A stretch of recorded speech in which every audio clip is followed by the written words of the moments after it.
talk about the team with such zeal, strategies and plays. They analyze it well. The stadium's full of cheers and shouts. UCONN's spirit will never doubt. Coaches share their thoughts. It's quite the treat. In this lively huddle we always meet. Huskies, we stand tall. With Coach Schumann and Steve Cully we call. Game plans and strategies, we break it down. In the Husky Huddle, our passion won. I can't do it. I can't do it. Oh, another great episode of Husky Huddle. I'm your host, the best podcast host in the universe, Steve Cully. Yeah. And with us, the icon himself, the best of the best, the voice of the Huskies, Joe D'Ambrosio. Great to have. Good morning, fellas. And game week. It's exciting. Finally, Coach Schumann. Months of being bored on the show, falling asleep. It's boring when you have nothing to talk about. It is. I mean, I don't know what other. There's always something to talk about. Analyze Fagano for 50th time in a row without actually having any new film to go off of. I know, and it does. I have to say, it drives me absolutely crazy, the lack of coverage that no, don't, Stevie. It's not the lack of coverage. Guys can't shoot certain sections of practice anymore. It never used to be like that. Right. But electronic media can't shoot certain parts of practice, and I'm sure video it. Okay, and the team part of practice, I guarantee you, they can't film. So I got you. Can't blame the media on this one. This is the FBI mentality of football coaches. Is this all places now that it's similar situation, or I don't know, but I think most of them. I'm gonna check. I can guarantee you the media in Chapel Hill's not shooting the team portion of North Carolina practices or Alabama. I think it happens in most of them now because you guys know so many of these football coaches have the mentality of, we can't let a secret get out. We don't want them to see. I noticed that UNC, like Lombardi, the GM, does almost all the talking for Belichick, other than press conferences. Like he does. Yeah, you won't hear Belichick speak. Yeah, like he does every single promo, every single Well, he does the radio show. With Jonas Angel. Yep. Is that because Belichick just wants to keep it to football? I guess, right? So it's nothing to do with it. Well, he was such a media.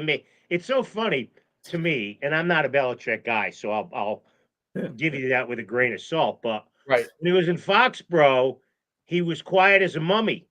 Then in his year off, you couldn't swat a fly and not see him on television. You shut him up. You're right. And now he's gone back to coaching, and it's back to mum's the word. You're absolutely right. He did the thing with the Manning brothers on Monday Night Football.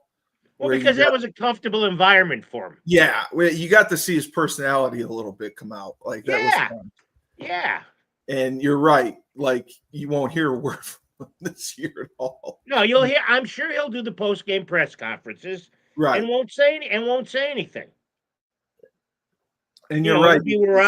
It'll be we're on to Syracuse or we're on to Boston College or exactly. I guess that's why he brought in Lombardi. I guess to be like his mouthpiece too, not just. Well, and Shu, all these coaches have quote unquote general managers now. Yeah. To manage. Who's UConn's general manager? I don't even know who it is. We do have one.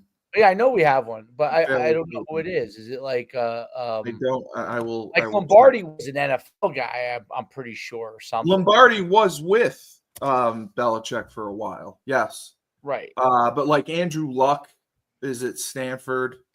I know that. So that Joe was right that they're structuring all these teams like NFL rosters and NFL staffs. So it's just wild. Okay, so the coaches, I'm just curious. Well, there's a director of football operation. The general manager is someone named Eddie Herman. Okay. Who is that? God, wow. They got a I will huge, let you know in a minute. the recruiting and support staff. He was at Princeton last year. I It's his see him. second Yep. year at UConn. He was an assistant at Princeton, then an Wow. assistant at Army. Yeah, so He's young. yeah, he looks really young. Jesus. Looks really young. Yeah. But that's the way of the world now. Everybody does this. So Nah, you're right. You're right. He was 5 years with Princeton, Army, yeah, quality control. Jesus. I just like when I coached, like we had 10 or 11 coaches. Like I can't imagine a staff meeting with this many people. well, I don't think there's a room that big in Burton unless they That's do what it I'm saying. unless Yeah, they do it in team meeting rooms. that's the only That's place. the only way they can do it. Exactly. Like You know, this staff. the coaches' conference room at Burton was built for 12 or 13. It wasn't built for 113. Correct. And even with they revamped some things. It's just amazing to look at this staff. Is the Burton complex? Because I know obviously at the time it was probably one of the best complexes around at least in the Northeast. It was the best around the country. There'd be pro scouts who when Randy was coaching, there'd be pro scouts who would come in and say and look at Burton and Schenkman and say, "This is as good as anything we have in the NFL."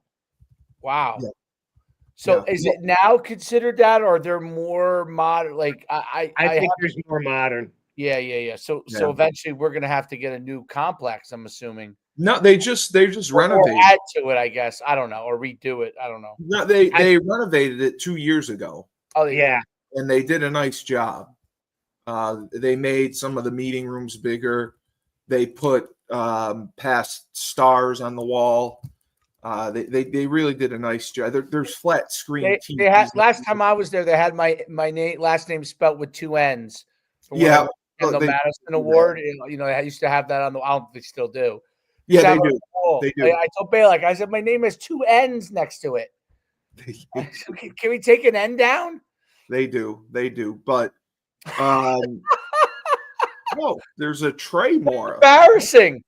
Jim Moore's got a brother, Trey Moore. My son doesn't even believe it's me.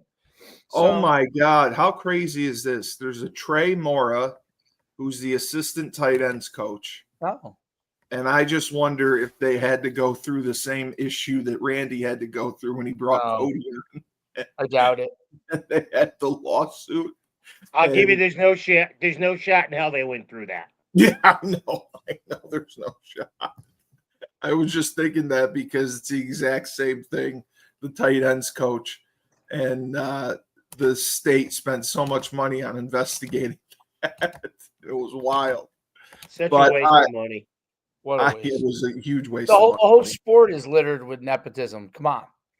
I mean, yeah, seriously. Yeah, that's part of it. Everywhere. Well, look at Jim Mora. All Jim Mora's a prime example. Yeah, of course. Yeah. Yep. All coaching is. And it's fine. Who cares? Yeah, who cares? It's not like it's very different than, I guess, if the president hires his or her daughter, right, her daughter to be the vice president. That's a different deal.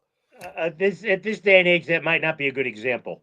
No, they do that even. They do that even in university. I didn't know that. I didn't. Oh, no, so universities, that's like a thing as well. I'm just saying, with this administration, you might want to not want to use, but it's like, I'll give you a better example. It's like the president of General Motors hiring his son to be the executive vice president and not having to do a job search and stuff. Right. This is football. You hire who you want. You hire who you want to have on your staff. If your kid's good enough, great. If he's not, he'll show himself out. That's right. Well, Bill Belichick's son is I think both of his sons are on his staff. Yeah. He's the DC, and two of his. I think maybe his 3. Everyone questions whether he'll finish out even his first contract. They think. I think he will. He's got. He'll go for a while at least till he's bored. If he has success, I think he'll stay for a while. Yes, I totally agree. He's Joe, not you getting don't back think- in the He's not got a getting back in the 20-some-year-old NFL. girlfriend. He's basically retired. Other than that, Joe, right? you don't think he'll try? I mean, you don't think there's any shot of him going back to No, the because I record? think and this is what hurt him in the job search, is that um he wants to be the king, queen, and the jack. And That's true. these owners don't, if you've got a general manager, he's not going to want to work with Belichick. And he's probably not going to be able to work with Belichick.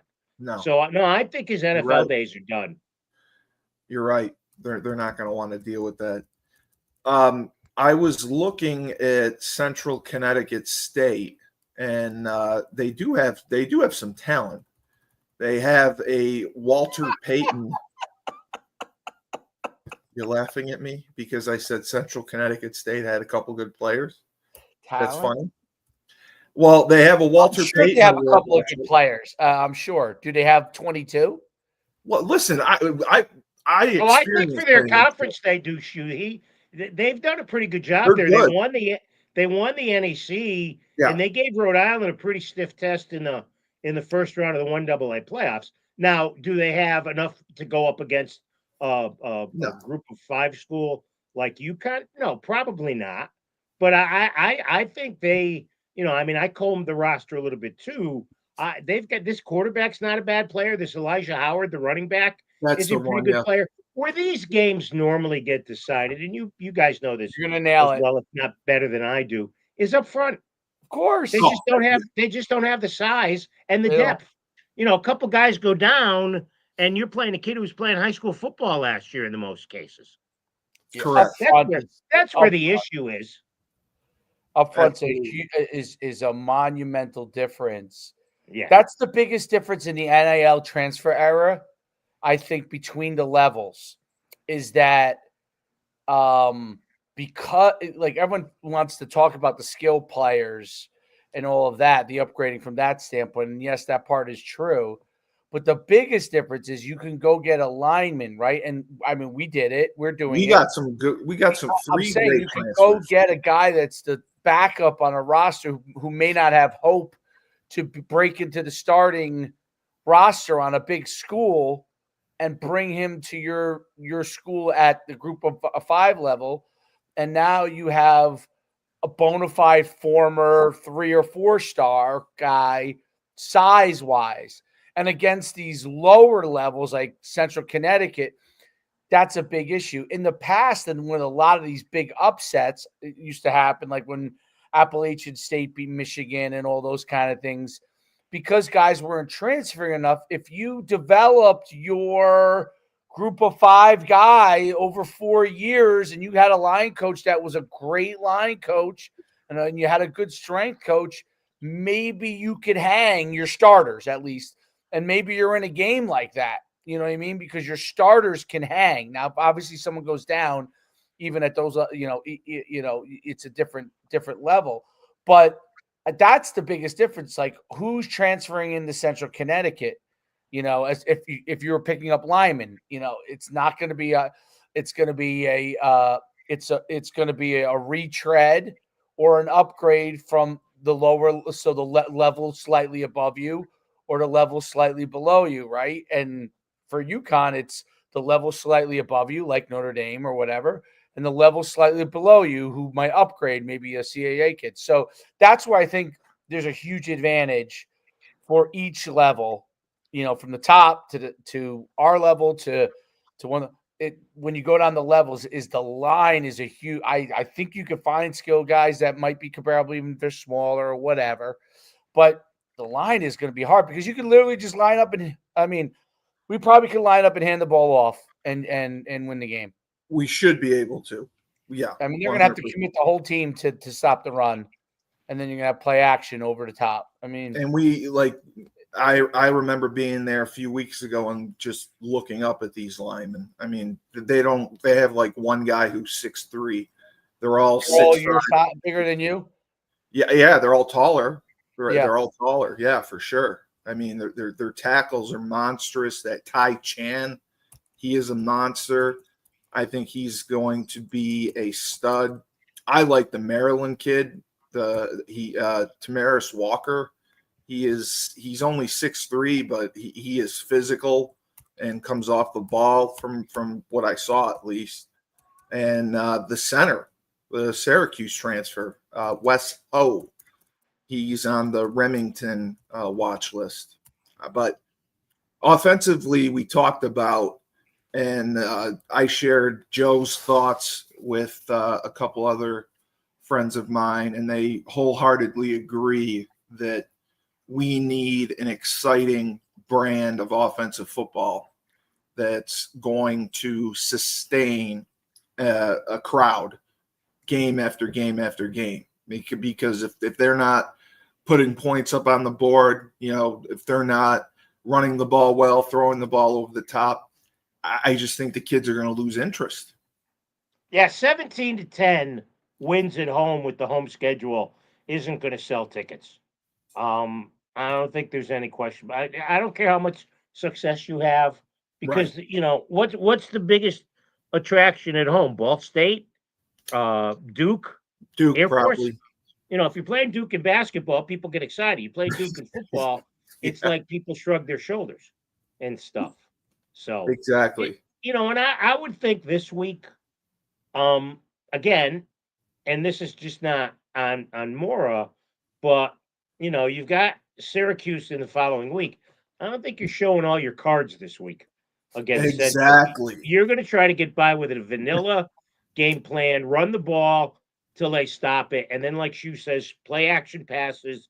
Try to have Fagnano go over the top a couple of times to Bell. Let Freeman kick a couple field goals, and have your defense do the play a basic defense, whether it's a 3-4 or a 3-3-5, whatever scheme they're going to employ. I think it's 3-3-5, and then just hope that your athletic superiority gets you the win and gets kids experience, and then you go on to the next week. Yeah, I totally forgot about Syracuse. I'm going to that game, and you're right. That's going to be a big one. But there was a decent article. It's a big one for you. It's a big one for UConn, Coles. I don't think it's a big one for Syracuse. Right, it's not for Syracuse. But there was a nice article about Matt Brock, the defensive coordinator in the Current. Yes, saying, talking about how he has put these pieces together because the turnover was enormous defensively. They had more turnover on defense, probably 3 times as much as they did on offense. Yes. Offense was the offensive line, basically. You got the same running backs, quarterback, you got receivers, but defense, I mean, it's literally a whole new defense. It's a rebuild. It's a rebuild, and that's the era that UConn football is in. Guys are going to leave. If you don't, you almost don't want a 5-year senior anymore. Nobody does. No, I mean, that's the thing. And I do a show with Julius Williams, who trains offensive and defensive linemen. He sent them to big programs. He said that. He said these schools want freshmen who are ready. They can come in and play. They don't want a red shirt. They don't want a guy for 5 years, just like you said. Right. I mean, you don't have time for that anymore. Right, because if you bring in a junior who can play, he's going to play 10 times over 10 over even a redshirt freshman. Mm-hmm. Even over because it's all about winning. That's the bottom line. These coaches, in a lot of cases, these coaches don't have the time to fiddle and diddle around and grow a program. They need instant. They need instant results, and the best way to do that, even though it makes for crazy roster construction, is to bring in as many transfers as you can. And here's the thing, and I'm just going to use the Notre Dame kid as the example here. This is not a negative on him or anything like that. But if you're third string at Notre Dame, that doesn't necessarily you're going to come in and dominate at UConn's level. No, I agree wholeheartedly. people have to understand that. Yeah. You know, oftentimes you get these group of four or these power four conference players who are third, fourth string You have at a school. expectations. And as we found out last year at the most important position, there's a reason they were third or fourth string. 100%. 100%. You know, now maybe that turns around that this year. Maybe the kid has a terrific year. But the bottom line is, you know, these guys are third and fourth string at these for a schools reason. for a reason. Because if they were that good, at least they'd be on the two deep. You know what was amazing? You know, it was interesting looking at the Central Connecticut roster, which immediately froze my screen, by the way. So they can either. I saw their roster too. They got so many damn ads on the damn thing on these sites now. They sell the. That's a whole different. ESPN's where I won't go to ESPN either for the same reason. You can't open the store. UConn's thing, like there's an ad here, there's an ad there. It drives my site. It crashes, yeah. Crashes. Anyway, but what I was able to notice before it froze me completely, they had a ton of transfers, a ton. They did. They have a lot of some big time schools, like even Central Connecticut's getting 1 million guys. I mean, I can only imagine, but they're getting guys from all over the place. They are in there. I mean, it's. I guess I really feel like a lot of players. This is probably a different conversation. This is a kind of a recruiting conversation, but I feel like a lot of players go. They might get offered early on in some of these cases, and they commit, and a coach holds them in, and then they develop early because a lot of kids reclass young. You know what I'm saying? That's and the so they're much older. They're way more developed in high school. They come in and they're near a cap and they never kind of get much better. And they're at these big schools like West Virginia. And the coaches are like, dude, you're not going to play here. You know what I mean? Like, and then they go somewhere else. I feel like in recruiting, you have it's one of the reasons why they don't want to take freshmen as much anymore for that fear is that the kid's a reclass. He's near his cap. We bring him in and he's already, he's a stud, but he's not going to get better than he already is. And, or doesn't know how to get better. Maybe he was so much better than everybody in high school, doesn't know how to get better or is willing to. And then they're really getting recruited above their level. Actually, you hit the nail on the head. Yeah, it's one of the issues with the blanket reclassing. Yes. And then you have some kids that are going in that are younger who end up actually could be developed, and now they don't even recruit freshmen at all. And that kid who was really the right age is going to be good enough, and he starts in that trek at FCS and climbs. It's from a recruiting standpoint, it's crazy because it actually hurts the kids who are really going through the process the right way. Of getting recruited because they just kind of say, oh, all these kids are this way in high school, and now we're only going to recruit the 4 and 5 star guy. Everybody else is going to have to find another way to get to the top, which is really, really interesting. Or I hope you find a gem, which obviously we have to always do, like find a gem that was missed for some reason or something like that. But I think that's really interesting recruiting, how so many, not a few, a ton of these kids go to a place that is is above their level, is really above their level, and they've been offered. They got offered early. That's the crazy part with the recruiting, offering too early. Like a kid could be great as a freshman and continue to progress. That guy's a home run, right? Could be great as a freshman. He's a little old. He's a 16-year-old freshman, right? Like. When I was in high school, I would have already been a junior at that point. And these guys are 16-year-old freshmen. No, Julia said the same thing. Almost 20 as seniors. You know what I mean? Of course they're dominating. Right. Joe, you could have lined up as a 20-year-old senior and been dominating, right, Joe? Oh, my God. It's unbelievable. He said the same thing about reclassing. He said parents think that if their kid isn't getting offers or getting looks, we'll just reclass them and then give them an extra year. And you're right. Now they're going to hit their ceiling of development a lot earlier, and they're not going to get beyond that point, and you're stuck with them. They're going to a school, so let's say they end up going to, I'm not going to use you guys. Let's say they go to West Virginia, okay? They go to a school above their level, so the parents can go to the cocktail party and say my kid plays at West Virginia, and then he comes back a year later to go play at the place that he should have probably went to anyway. In the first right, place. like Shepherd or someplace like that, or even an FCS school, or yeah. You know what I mean? Or if he's like at it happens even at the highest level, like Georgia or Alabama or Notre Dame, you know what I mean? And then they come back and maybe they should have came to us from the get-go, right? And we could develop them. That's part of it actually hurts I actually think it hurts their ability to be the best player they could be at the college level, because you don't get to play. You're sitting around, you don't get that competition, and now you have to go to another place to really kind of regain that, which is hard. So it's a difficult situation.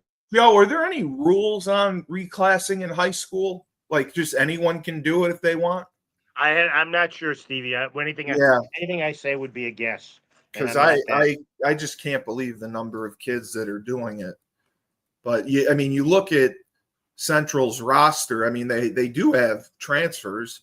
They do have a Virginia Tech transfer. They have some. Well, that's the Howard kid. He's their best running back. Yes, yeah, the kid who's on the Walter Payton list, I believe. Yep.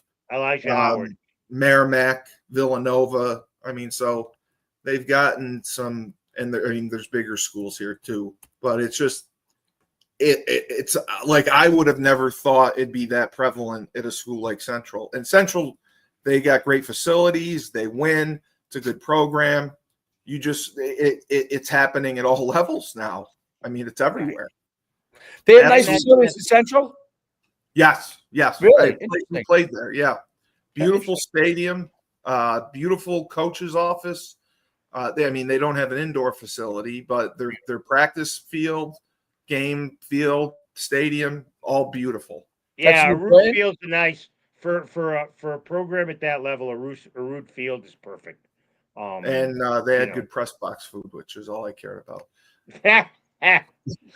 So let me throw this out there, since I can't be here on Friday. Yes, let's run through the schedule. Yes, and make our predictions for what we think. Now, I think we're all pretty safe in saying we think they're going to win this week, right?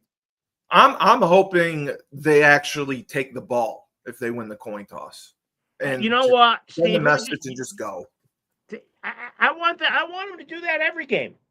Yeah. If you think your offense can score, if you've got a really good offense and you think your offense can score, why wouldn't you take the kickoff, march downfield, and put 7 points up on the board? And I'm always one to defer. I always like deferring to get the extra possession in the second half.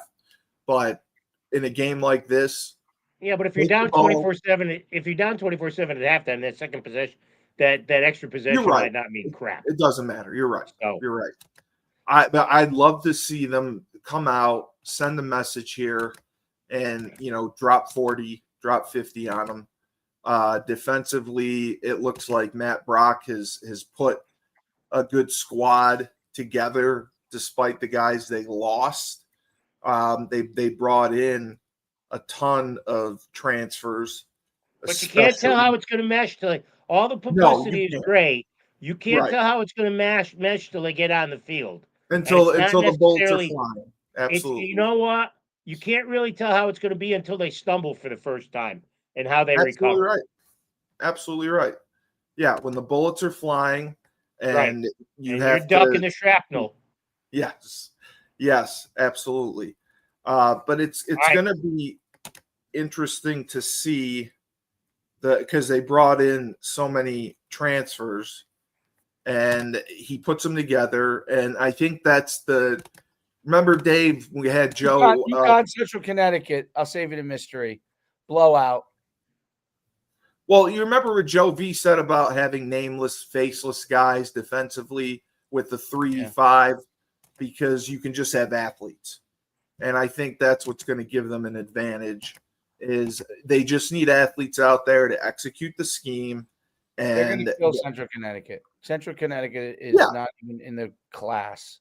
well, I mean, they brought in the whole line. We know that Central Connecticut's going to be a blowout. Yeah, it should be. If it's not a blowout, then I'm scared.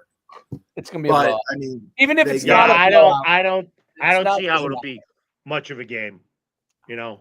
And here's the other thing. Before we move on to get to the rest of our predictions, you know, this is traditionally the worst attendance weekend on the planet. It's Labor Day weekend. Oh, you're right. People are going away. If you remember, we always used to play Thursday on Labor Day weekend because there was nobody around Friday and Saturday. You're right. So, you know, right. I mean, if you get and if you get 23,000 on Saturday, to me, that's a good crowd. Yeah. And I mean, they have so many new guys on defense. The D line, we looked at Dave, Stephen Wright, the kid from Texas Southern. The guy I really like is Ben Smiley from Virginia. Trent Jones from Iowa State, again, another P4 kid who we talked about. You know, they think they're going to. Who didn't play there? None of these kids played. No. The point I've made till I'm blue in the face. None of these kids have played at these P4 schools. Nope. That's why they left. If they left, they're not leaving a P4 school to come to UConn. Exactly. The kid that I did like that played well last year, played for a group of 5 school, Taekwon King from Temple. He was a linebacker. He led the team in tackles. I liked him on film. He looked really good. But, yeah, the other guys they got, Brian Parnham from Washington, barely played there. Tyrese Mills, Penn State, barely played there. So you're right. When the bullets are flying, when they have to overcome adversity, then we're going to see what we have for sure. All right, let's move on to Syracuse. They played them pretty well last year. I know Syracuse lost the quarterback, but until UConn can win a game like this on the road, I won't pick them in a game like that. I'll pick Syracuse by maybe 13 points. Dave, you can go. I'm actually going to pick UConn here. Homer. I'll tell you why. Obviously, the line, those D line and O line is probably the biggest question mark against the Syracuse, but I think we have the better quarterback, and I think that we have a experienced running back crew that will be able to control the football. Syracuse's offense, unless he's changed it with the new quarterback, I guess he's going to run a little more with the new guy, but we can take them out of their rhythm because we can really utilize the clock if we need to because of the kind of guys we have, and we should be able to do more of that against Syracuse. We showed signs of it last year, but they did have a high-flying offense, and it was hard for us to control. I think we might have a better chance of controlling it. I can't believe I'm doing this because I think I picked against UConn like at least 5 times last year or 6 times, but I'm actually now on the bandwagon. So I'm going to pick UConn in I guess what would be considered a mild upset in that game. I like to read Brent Axe. He reports for Syracuse. Yes, good guy. Oh, that figured you would know. Brent Axe is done reporting on them, and they covered him pretty well. And they're picked really down in the ACC. I was at the game last year. We got down early by some stupid mistakes, and I think that this year we're a seasoned veteran offense. And I do believe that we can go in there and we can send the message and we can beat them. I do. Okay. I think talent-wise, we are not on the same level as them. But if we play at our best and they don't play at their best, we're going to win the game. They're going to have to play their best to beat us, I believe. And I don't think. Yeah, I don't think so. I think they could play. Because there's still a gap in talent. There is. I think if they play at 75%, and because I think for UConn to beat them, UConn has to play an almost perfect game. They do. And Syracuse has to play a very imperfect game. They do. Yep. And that can happen. That can happen. All right, let's go on to Delaware, which used to be a powerhouse. Huge rivalry. UConn could never beat Delaware in the old days. I heard that. Yeah. Ever. I heard that. But they're making the move into the big time, into Division I, into the Group of 5. I just don't see how they're going to have the athletes that UConn has. I think UConn goes down to Newark and comes away from Tubby Raymond Stadium with a win.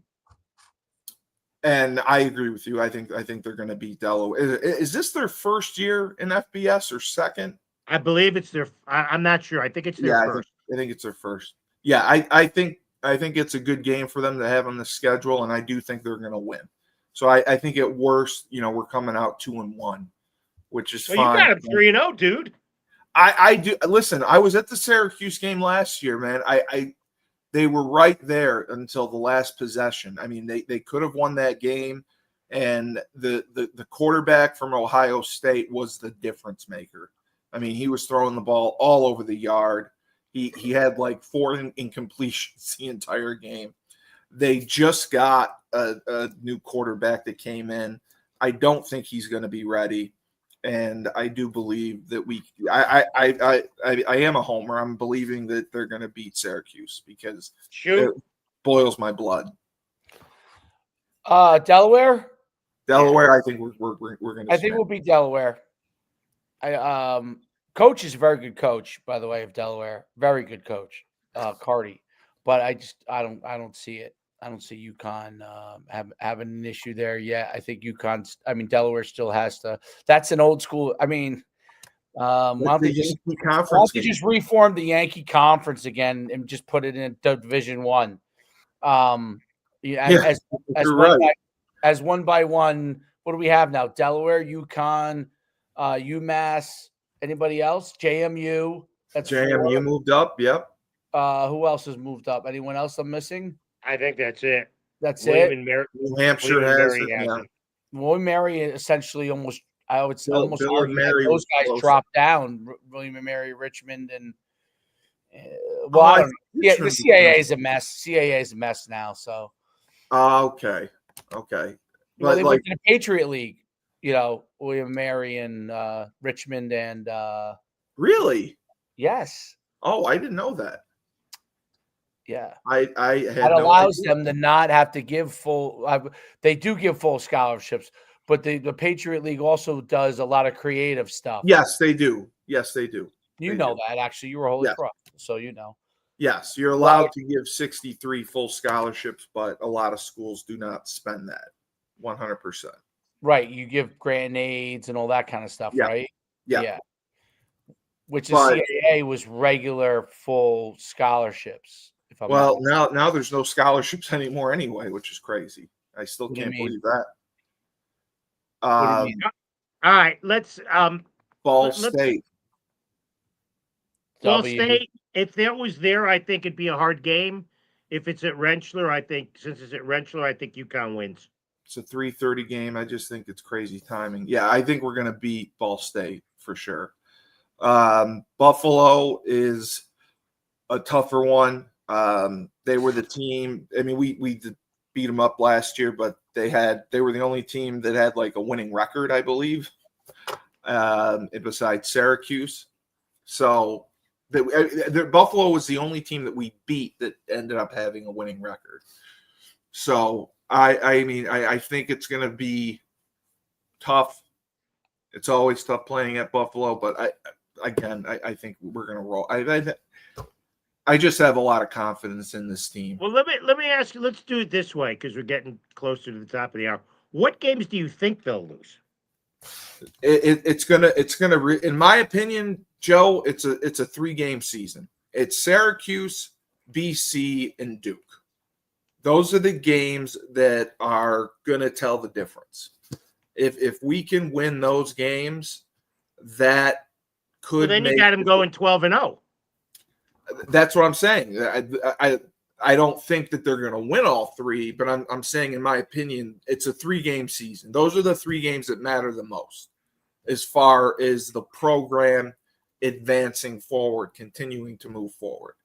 I think if we go 8-4 or whatever, and our losses are Duke and Syracuse like that, it's going to in BC. It's not going to do anything. We're 8-4, but we still haven't beaten anyone with real substance. That's what I want to see us accomplish this year. I want one win against a team with substance, a team from a P4 conference, and I think that'll make a difference. I think the only game, if they come to play, the only two games, actually, I see three games that could be a struggle besides Syracuse: Boston College, Air Force, and Duke. Yeah. Air Force, because they run the triple option, Right. they're going to be disciplined, and that they're not going to see that the rest of the year. And I don't care what anybody says, every team hates playing it. So yeah, you can't prepare for it. You're never going to completely prepare for it, and you got to get them to make a couple of errors on mesh and those kind of things. You know, when they go to pull, you do. You have to really change things up to confuse them when they run the option. Who's got the quarterback? Who's got the pitch? Who's got the dive? You got to line up in exotic fronts. You got to bring exotic pressures. The coverages have to be. There's just so much to do. You have to stay disciplined. You know, we'll know 100%. We'll know before they get to Air Force if they're disciplined or not. 100%. If they take a lot of stupid penalties and commit some bonehead moves, then they're not going to stop Air Force. I'm sorry. I don't care what scheme they come up with. 100%. They're not going to stop them because, like you says, it's so unique. I think there's 4 games that can present a problem. I don't think they're going to win at Syracuse. I think they're going to have a hard time at Buffalo. I honestly think they're going to beat Duke. I'm not as, Duke at Rentschler should be a win. I think at BC is going to be hard. Because I think with Bill O'Brien as coach, he's going to not let them overlook UConn. And I think Air Force will be hard. You take one of those 4 and you go 9-3 and you go to a bowl that's not in in New England. I think he had a pretty good year. I agree. I think 8-4 would be the worst scenario depending on injuries. The other thing would be well, injuries or not, I think 8-4 is a disappointment. Yeah, I mean, I would be exactly like that. That's the worst. I would love to, in my opinion, like games like Central and Delaware. I hope we do well enough that we can put in Nick Evers and get him some work, and maybe he'll have potential to take over for next year. So it's not a complete wash with him. That's the other thing I hope for, because we spent money on him. Let's get a return on that investment. And I said last week, I think there's going to be a package for him. Yes, 100%. In every game, no matter how well Fignano's doing, there's going to be a point in the first half that Evers comes in to run the offense 100%. so they can see what he can do. I think, I agree. And they have to do that. They have to get something out of him. I don't think he's a complete waste. I think he can be productive if the system is correct for him and the package is correct for him. I think our running backs are going to be the difference makers. With Cam, with Mel, and then MJ Flowers, I think they're going to be dynamic, physical, and they have every attribute you want. Earth, wind, and fire, if you want to say, like they used to say for the Giants running backs. That's what I think of them. I think our offensive line is tough, physical. I love the transfers we brought in. And then, as I also said, the tight end group is my favorite. I think we have amazing tight ends. And if we use them in personnel packages, Dave, that is going to keep defenses off balance because they're not going to be able to match up against that level of physicality. What's your question? You agree with me about that? You didn't state a question. Is there a question? Do you agree with my? Dave, we're going to be physical, and Yeah, you you agree want with me to my agree with assessment you? of Am the I running supposed to backs? agree? About the running backs, the line, and the Running, tight end? I already said the running backs I think are very good. I think the line is going to be dominant against the majority of these teams. I don't know if Duke or Boston College they will be. I don't think they will be. Correct. Right. They should have good recruits from that standpoint. Duke is not the Duke from before, a couple of years ago. Right. And Boston College, we'll see. It's Bill O'Brien, right? Is the head coach? Yeah, it's Yeah. a train wreck after the last 2 years. You know, to go We'll see. undefeated. We'll see if he's season. got it in a different direction now. I don't know.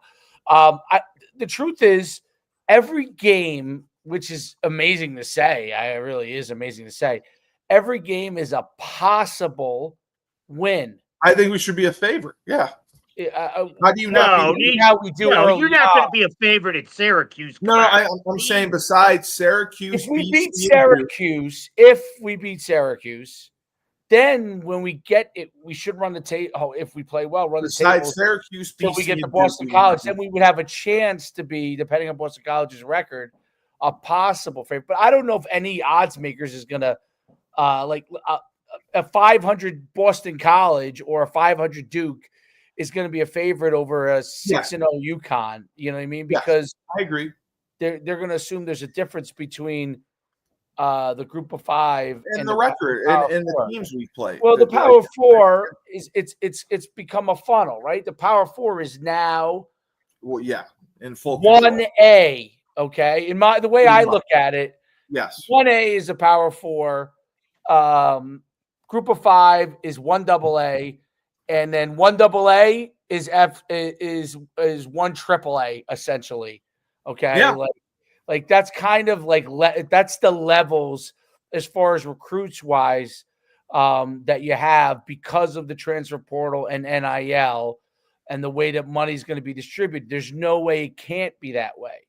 Whereas before you had a handful, you might have one now, but you had a handful of group of five schools that actually legitimately were better than, probably Cincinnati got a shot. Bottom half. Yeah. But now you might have one or two. A guy does a great job recruiting. There's he's no at way. a place like, I don't know, is SMU, what are they in now? They're in the ACC and they're in the ACC, right? So they got the money, they moved, right? So that's what's happening. They get the money. Well, they didn't get the money. They declined television revenue for 9 years to join the ACC. They raised $100 million. Yes, $100 million in like a 24-hour period. They did. Yes, they did. Oil money's good. Yes, they did. And I told you got to watch the documentary on Netflix on the Dallas Cowboys. It's the funniest thing ever. Yeah, I haven't gotten around to it yet. I would rather light my fingers on fire than spend time watching a documentary on the Dallas Cowboys. I have a different series I watch on Netflix that I'm not going to tell you right now. No, listen. Is it the one where they go out the one that takes place in Yellowstone? No, that's not on Netflix. No, this takes place in Texas. This takes place in Texas. Oh, okay. Listen, is it a one about the warring? You're not going to guess it. Like rancher families. That's Yellowstone again. No, not Yellowstone, the show, dude. I'm saying this other one takes place actually in. No. I'll tell you off air. Okay. Let's say goodbye, and I'll tell you off air because I got to go. You got it. All right. Well, the Cowboys was just pure entertainment. I don't like the Cowboys. I'm glad you enjoy. I'm glad you wasted time out of your life to watch it. All right, for Joe D, the best of the best, the voice of the Huskies, the legend himself, and Coach Schumann, and it's go time, who is 0-1 in his you don't have to put that out there. That's all right. You're going to come back. Gully. The biggest gain is from week 1 to week 2. Just remember, Dave, when life gives you lemons, don't make lemonade. Just take 2 oranges and throw them back at life.